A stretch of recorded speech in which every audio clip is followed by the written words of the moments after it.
Hey guys, so today I wanted to present to you my newest mock. It took me a couple of weeks to build, about two, working about like 8 to 10 hours on it in total. And I had a whole lot of fun just getting back into mock building. It's been a little bit since I've been able to do that. But the theming of it is medieval, and it's a little bit of a medieval homestead that those of you who saw the short I put up a couple days ago will get a little bit of a sneak peek into. But let me know what you think in the comments, and let's get right into it. I really love this mock, and it has really felt good to just be back into mock building. I am so happy with how it turned out. From the sketch to this final product, it really blew my mind what I was able to accomplish with the bricks I had, and how fun I had just doing it and just building and putting it together. But to start, let's talk about a little bit of the landscape. So uh, what I did here was I started down here. We'll move all these figures and animals out of the way so we can better see it. But um, I kind of wanted to make it not flat, but I also wanted to not make it like a super big hill. And so how I achieved that was down here I made it a little bit lower. It's about 2.5 plates tall from this side, and then it kind of builds up to this rock in the back, has the bridge, and then builds up slightly more to the top of this little bit of a hill.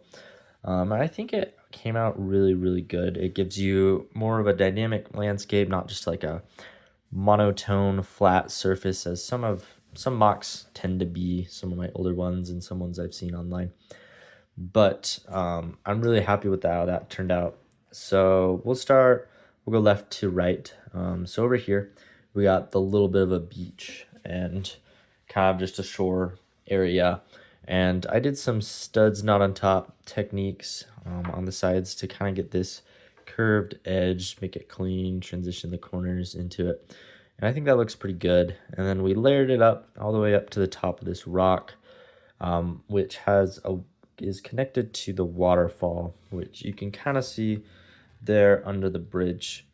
I kind of really enjoyed building this part. I like the little pink purple flowers I added and the little reeds to kind of give it its own little, first some color, but also make it feel like a little bit like of a wetter landscape and whatnot. And that's why we've got reeds kind of near the shore, whereas there's not really any other else. And then I liked just having two different types of flowers, because like these, like they are like more like shore flowers, right? They need more wet, whereas these can deal with a little more dry. I don't know. That's kind of my reasoning behind the distinction. But we'll take a look at kind of the backside of the rock over here. So as you can tell, I kind of built it into the landscape. And originally this side was brown, so I think I probably could have tore up some of this, but I also think it kind of adds a little bit of color and makes it look nice. Get a little bit of the back side of the waterfall here, as well as the bridge, which I'm happy with the design of. I'm just not happy that I couldn't find these in brown in my collection, which is weird because I should have a lot of them, but I think that must have gotten lost or misplaced in transit, from my old home to here. But moving on, so we've got this rock that I really enjoy how I wrapped it around. It made it kind of seem like it was sunk into the landscape and had been there for forever. And I just really, really enjoy the curvature and the transition around the corner. That just makes it kind of glue together two parts of the mock, being the river, as well as kind of this raised bank or hill, or right, raised portion where the house lies. So right next to the house, we got the spindly little tree. Nothing too crazy, just a flex tube and some branch pieces. I didn't want it to be super complex or big, and so I went for simplicity, and that's how it kind of came out. And I really like how that came out. So I guess we'll continue on the back side, but this is the back side of the house. I kind of was going for like the Tudor plaster style, maybe not Tudor, but just the plastery style. So that's why it's white, and then it's kind of dirty and old, right? So it's got different cracks and crevices and different colors of plate as it's dirty, and it's built on like an old foundation. which I think if I were to do this again, I'd probably make the foundation bleed into the plaster, just because like it would make it look less, more old, less exact like you see in modern buildings. But that's okay. I think it turned out pretty good. I really like how I did the cut slope. Obviously, if this were to continue, it'd probably continue onward. But just the way I was able to blend it, make it look like a mud embankment, and blend in some of this uh, olive green to kind of tie it into the rest of the surrounding landscape. So we'll come around this side. Again, I got some olive green bleeding into the brown, and further near the front, there's more olive green as opposed to brown. And I put some haystacks here just for more color and detail, make it seem more like the farmhouse that I wanted it to be.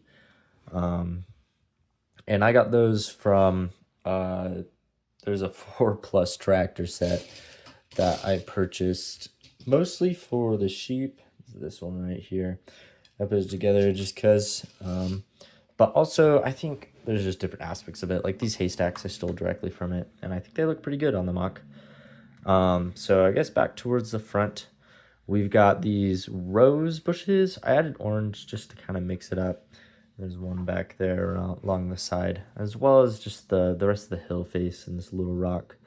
I really think the rock looks good, adds some interesting eye-catching detail as opposed to just more green, right? And kind of ties in the landscape a little bit, right? You've got the rock there, and then you add a little bit of rock there to kind of tie it together. The house, I had a lot of fun. I bought these pieces a lot, like claw pieces, I guess, a while ago, because I thought they'd make like a good thatched roof look, and I think they do do a good job. Fun thing about the house is I built it so that you can technically fit a minifigure. I guess not necessarily through the door, but right, like it's wide enough, and without the way I connected the door, you could put them in there pretty easily. But the fun thing about it is, we're gonna break it a little bit, is I built an interior, just a little bed, some hardwood floor, just to kind of make it feel complete. I know I could have just left it empty and no one would have batted an eye, but the interior, I know it's there, and I think that's what that matters the most. But we'll stick the door back on there. I used these, I guess, bracket pieces to connect it on there, but we'll pop those off and stick them up there real quick. But had a lot of fun, and I like how the door pokes out, makes it feel like a little rough, a little more how I would expect a farmhouse in the kind of medieval era to look. And again, we've got like a more of a dirt bank here. It's more of a slope and less sandy. I think maybe I could have put sand here, but I kind of do like the brown and the tan on either side. Kind of adds some character. But lastly, we got the figures, right? Got the little farmer right here, wielding his pitchfork as he's being attacked by these marauders or deserters from the previous mock I posted here that I made a bit ago. I did make some updates and upgrades to them, such as I put on the arm, some arm printing on this guy, and this guy's got the wolf pack legs, and I put on, took off the hood, right, and I gave him just a hair. And this guy's also got the wolf pack legs and the wolf pack cape, because I felt that fit kind of his aesthetic. But overall, I really had a fun time putting together this mock. I think it looks pretty good. Gets the message, I guess, gives the vibe that I was looking for, kind of the feeling I wanted. I wanted to look like this innocent little farmer being attacked by these marauders and kind of continue their story. But let me know what you think down in the comments below. Is this a kind of video or mock that you guys like to see and build, and what kind of mocks should I make next? I'm thinking I do really enjoy the castle theme, and I do want to build a bigger castle per se. I don't think I've ever made a complete castle at this point, but now I have the pieces too.